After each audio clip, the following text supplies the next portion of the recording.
Hello, student of class 11th. Today, I will discuss about accuracy, precision of instrument and error in measurement.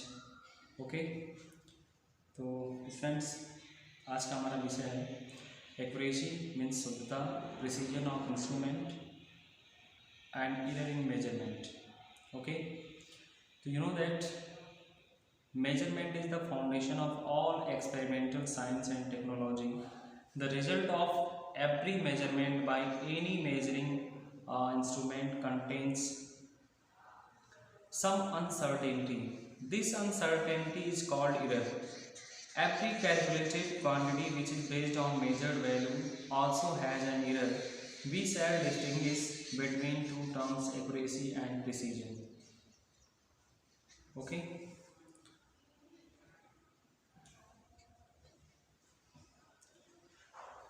Friends हम सभी जानते हैं कि विज्ञान और प्रौद्योगिकी के क्षेत्र में विज्ञान और प्रौद्योगिकी के एक्सपेरिमेंट के क्षेत्र में मेजरमेंट एक बहुत ही महत्वपूर्ण नींव की तरह काम करता है, क्योंकि हम सभी जानते हैं कि किसी भी मेजरमेंट का जो फाइनली रिजल्ट होता है, जिस भी इंस्ट्रूमेंट के द्वारा मापा जाता है, उसमें कुछ न कुछ अनिश्चितताएं होती हैं और इन्हीं अनिश्चितताओं को हम एरर कहते हैं। और प्रत्येक मापी गई क्वांटिटी में यानी प्रत्येक कैलकुलेटेड क्वांटिटी में उसकी जो मेजर्ड वैल्यू होती है उसके साथ ही साथ कुछ ना कुछ एक एरर वैल्यू भी होती है। तो we shall distinguish between two terms, accuracy and precision. तो आज हम लोग यहाँ पर डिस्कस करेंगे इनके बीच में दो टर्म्स ऐसे उत्पन्न होते हैं, जैसे नंबर फर्स्ट है एक्यूरेसी एंड नंबर सेकेंड है प्रिसीजन। ओके, तो इसके बारे में हम चर्चा करते हैं, accuracy and precision. Okay, the accuracy of measurement is measure of how close to the measure value is to the true value of the quantity.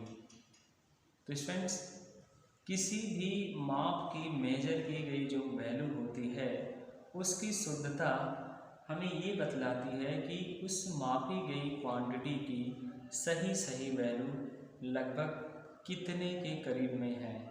Okay, यानी जो वैल्यू हमें नियर अबाउट करेक्ट मिलती है उसकी बात करते हैं। जैसे मान लेते हैं कि किसी साधारण स्केल पर हम सेंटीमीटर के 10वें हिस्से को बहुत ही आसानी से माप सकते हैं, लेकिन अगर 20वें हिस्से को हमें मेजर करना हो तो इसमें हमें थोड़ी बहुत त्रुटियां मिलेंगी, क्योंकि हम सभी जानते हैं कि जो साधारण स्केल होता है यानी कॉमन जो स्केल होता है सेंटीमीटर स्केल, जिस पर 1 सेंटीमीटर के बीच में 1 छोटे 10 मिलीमीटर ब्लॉक होते हैं। तो अगर इस लेंथ की इस स्केल से अगर हम कोई मेजरमेंट फाइंड करते हैं तो डेसिमल के 1 प्लेस तक तो हम इसकी वैल्यू करेक्ट माप सकते हैं, बट अगर हम डेसिमल के 2 प्लेस तक की वैल्यू फाइंड करना चाहें तो इस साधारण स्केल पर हम डेसिमल के 2 प्लेस तक वैल्यू करेक्ट फाइंड नहीं कर सकते हैं। इट मीन्स यहाँ पे एक जो पहला डिजिट होगा वो नियर अबाउट उसके समकक्ष होगा, लेकिन जो दूसरी वैल्यू होगी वो अपने आप में करेक्ट नहीं होगी। इट मीन्स उसमें कुछ ना कुछ अनसर्टेनिटी छुपी होती है। ओके, तो precision tell us to what resolution और limit the quantity is measured. तो प्रिसीजन हमें ये बताता है कि किसी भी क्वांटिटी की जो मेजर की गई क्वांटिटी है उसकी सीमा या उसका रिजोल्यूशन कहाँ तक है, इसके बारे में हमें बताता है। Okay, now the accuracy in measurement may depend on several factors including the limit or the resolution of the measuring instrument. Okay, so for example, suppose the true value of certain length is near 3.678 centimeter in one experiment. Using a measuring instrument of resolution 0.1 centimeter, the measured value is found to be 3.5 centimeter. So while in another experiment using a measuring device of greater resolution, say 0.01 centimeter, the length is determined to be 3.38 centimeter. The first measurement has more accuracy because it is closer to the true value, but less precision. Its resolution is only 0.1 centimeter.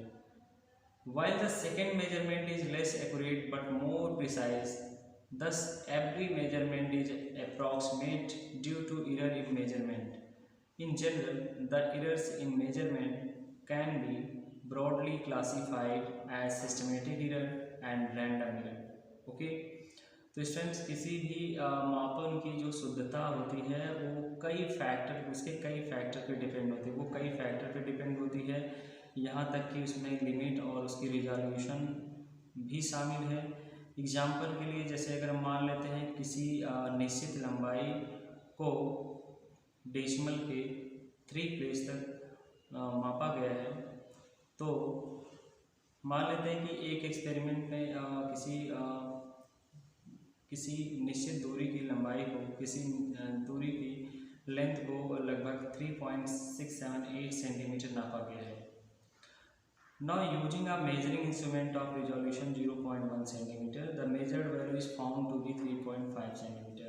अगर हम अब इसमें जो है measuring instrument जिसका resolution 0.1 centimetre हो, इससे मापें तो इसकी वैल्यू हमें 3.5 सेंटीमीटर के आसपास प्राप्त होती है। तो while in another experiment using measuring device of greater resolution say 0.01 centimeter, the length is determined to be 3.38 centimeter. तो अब अगर इसमें हम ये बात करते हैं कि अगर मान लेते हैं कि वो जो मेजरिंग इंस्ट्रूमेंट जिसका रेजोल्यूशन 0.1 सेंटीमीटर था, तो उसके द्वारा मापी गई जो है जो क्वांटिटी है 3.5 सेंटीमीटर हो, तथा जबकि दूसरे एक्सपेरिमेंट में जिसमें मेजरिंग डिवाइस की रेजोल्यूशन कहीं ज़्यादा हो, जैसे मान लेते हैं 0.01 सेंटीमीटर हो, तो इस लेंथ को हम 3.38 सेंटीमीटर की फॉर्म में लिख सकते हैं। And the first measurement has more accuracy because it is closer to the true value,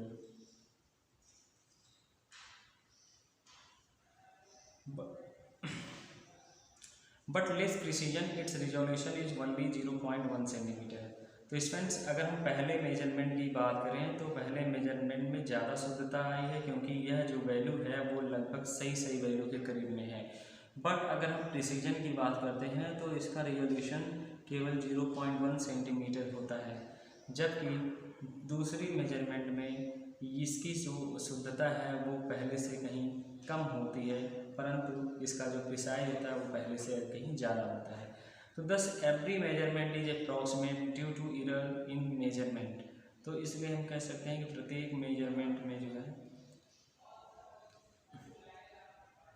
उनमें थोड़ा बहुत कुछ न कुछ एरर होते हैं। तो साधारण तौर पे हम इसे ये कह सकते हैं कि the error in measurement can be broadly classified as systematic error and random error.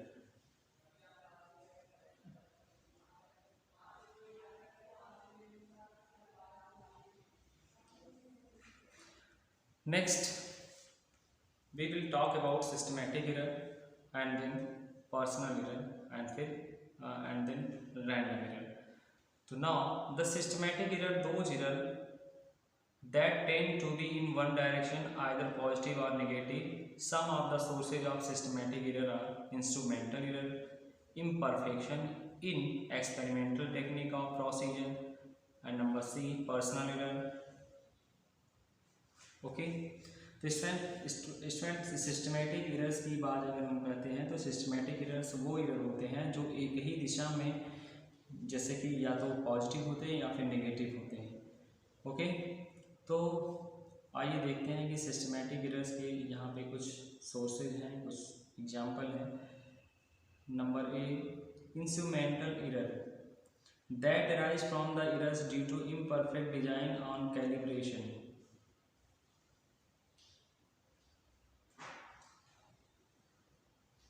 Okay, तो स्टूडेंट्स इंस्ट्रूमेंटल एरर में ये कमियां, ये त्रुटियां तब उत्पन्न होती हैं जब उसकी डिजाइन इम्परफेक्ट तरीके से बनाई गई हो। Okay, and zero error in the instrument, और उसमें जीरो एरर शो करता हो। जैसे एग्जाम्पल के तौर पे अगर हम मान लेते हैं, the temperature graduation of a thermometer may be inadequately calibrated, it may read 104 degree Celsius at the boiling point of water at STP, whereas it should read 100 degree Celsius in vernier calipers. The zero mark of vernier scale may not coincide with the zero mark of the main scale, or simply an ordinary meter scale may be one off at one end. Okay, तो students उदाहरण के लिए हम मान लेते हैं कि अगर किसी जो है एक थर्मामीटर का टेम्परेचर 104 डिग्री सेल्सियस जो कि बॉइलिंग पॉइंट ऑफ वाटर को प्रदर्शित करता है, जबकि हम जानते हैं इसे 100 डिग्री सेल्सियस दिखाना चाहिए, क्योंकि 100 डिग्री सेल्सियस पे वाटर बॉयल होने लगता है, बट इसमें 104 डिग्री सेल्सियस दिखा रहे हैं। इसी तरह से वर्नियर कैलिपर जिसमें जीरो मार्क जहाँ पे लिखा होता है, तो वहाँ पे जीरो दिखाई नहीं पड़ता, मतलब जीरो वहाँ पे छुपा होता है। Or simply an ordinary metre scale may be worn off at one end, या तो हम इस तरह से भी कह सकते हैं, जो सिंपली या जो साधारण मीटर स्केल होता है उसके जो है जो जीरो पॉइंट होता है वो किनारे कभी कभी टूट जाते हैं या घिस जाते हैं, तो इस तरीके से भी यहाँ पे इंस्ट्रूमेंटल एरर उत्पन्न होने का चांसेस ज़्यादा होते हैं। Okay, next number B, imperfection in experimental technique of procedure. देखिए, to determine the temperature of human body a thermometer place under the armpit will always give a temperature lower than the actual value of the body temperature. तो students, अगर किसी भी एक मनुष्य की body का temperature, ठीक है, हमें मापना हो तो हम क्या करते हैं, एक थर्मामीटर को उसकी आर्मपिट यानी बांह के नीचे लगा देते हैं, ठीक है। और हम सभी जानते हैं कि ह्यूमन बॉडी का जो टेम्परेचर होता है आर्मपिट की अपेक्षा कम होता है, ओके, क्योंकि जो एक्चुअल वैल्यू होती है बॉडी टेम्परेचर की वो उससे हमेशा ये कम होता है। तो and other external condition such as changes in temperature, humidity, wind, velocity and etcetera during the experiment में सिस्टमैटिकली अफेक्ट द मेजरमेंट। तो इसके अलावा कुछ बाहरी ऐसी परिस्थितियाँ जैसे कि टेम्परेचर में परिवर्तन होना, ह्यूमिडिटी में बदलाव होना, या हवाओं में परिवर्तन होना, या फिर वेलोसिटी इत्यादि में होने वाले परिवर्तन के कारण, ठीक है, इनमें सिस्टमैटिकली कुछ इफेक्ट आ जाते हैं जिन्हें हम इंस्ट्रूमेंटल एरर कहते हैं। और नंबर सी, पर्सनल एरर।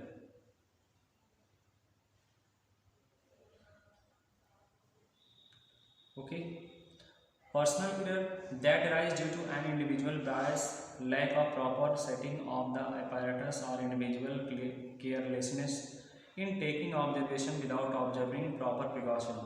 तो इसमें पर्सनल एरर तब उत्पन्न होता है जब किसी भी एक इंडिविजुअल पर्सन के द्वारा अगर उस apparatus की प्रॉपर सेटिंग ना हुई हो या फिर कोई उसमें असावधानियाँ हुई हों, तो इसके कारण से उसमें पर्सनल एरर होने के चांसेस होते हैं। ओके, उदाहरण के लिए आप सपोज करिए कि if you by habit always hold your head a bit too far to the right while reading the position of a needle on the scale, you will introduce an error due to parallax।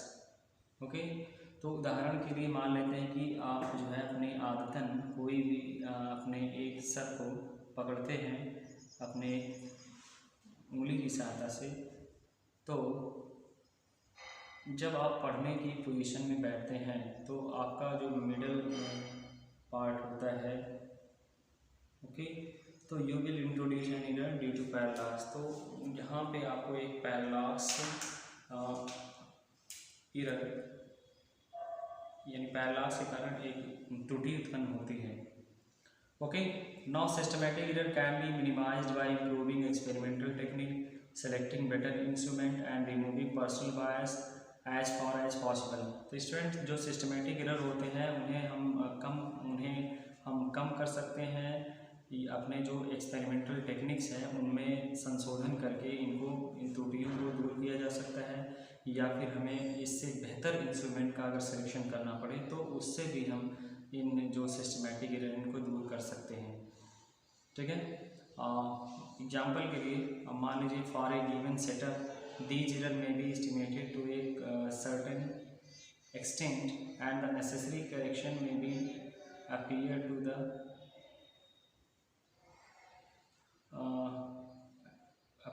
the reading. Okay, तो student जैसा कि हमने बताया systematic error को कम किया जा सकता है प्रयोगों या फिर कुछ ऐसे टेक्निक की सहायता से। ओके, या फिर हम ऐसे बेहतर इंस्ट्रूमेंट का चुनाव करें ताकि उसमें जो है त्रुटि होने की संभावना कम हो। ओके, एग्जाम्पल के लिए जैसे आप एक सेटअप ले लीजिए, उसमें जो एरर है उसको एस्टिमेट कर देते हैं और बाद में हम उसकी जो नेसेसरी करेक्शन है उसको भी अप्लाइड कर देते हैं। ओके, तो then we talk about random error. Next, the random error are those error which occur irregularly and hence are random with respect to sign and size. Students random error जो है वो error होती हैं जो अनियमित या यदा कदा उत्पन्न हो जाती हैं। Okay, these can arise due to random and unpredictable fluctuation in experimental condition. तो ये त्रुटियाँ यानी रैंडम एरर्स तभी उत्पन्न होती हैं जब कोई भी वहाँ पे ऐसी अनप्रिडिक्टेबल फ्लक्चुएशन की स्थिति उत्पन्न होती है। ओके, एग्जाम्पल में जैसे unpredictable fluctuation in temperature, voltage supply, mechanical vibration of experimental setup and etcetera.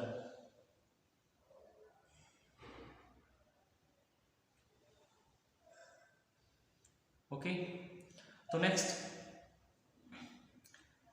personal error by the observer taking reading etc. For example, when the same person repeat the same observation, it is very likely that he may get different reading every time. तो अगर कोई उदाहरण के लिए मान लेते हैं कि अगर कोई व्यक्ति एक ही समय पे एक ही जो है ऑब्जर्वेशन को बार बार रिपीट कर रहा है, बार बार दोहरा रहा है, तो यहाँ वहाँ पे उसके द्वारा जो रीडिंग हर बार आएगी वो हर बार डिफरेंट हो ऐसा ज़रूरी नहीं है, वो एक भी हो सकती है। Okay, next we will talk about least count error. Least count error means अल्पतमांक। ओके, तो we know that the smallest value that can be measured by the measuring instrument is called its least count. Student वह कम से कम ऐसी value जिसको हम किसी measurement की सहायता से बिल्कुल करेक्ट माप सकें, उसी को हम लीस्ट काउंट या फिर जो है लीस्ट काउंट एरर के नाम से जानते हैं। And we also know that the all the reading are measured values are good only up to this value, so the least count error is the error associated with the resolution of the instrument. For example, a vernier calipers has the least count of 0.01 centimeter. A spherometer may be have a least count of 0.001 centimeter. Okay, तो students आप जानते हैं कि least count error जो होता है ये किसी इंस्ट्रूमेंट में रिजोल्यूशन के कारण उत्पन्न होता है। उदाहरण के लिए जैसे मान लेते हैं कि वर्नियर कैलिपर जिसका लीस्ट काउंट जो है 0.01 सेंटीमीटर होता है। ओके, इसी तरह से एक स्फेरोमीटर की अगर हम बात करते हैं तो इसका डायमीटर 0.1 सेंटीमीटर से कम होता है।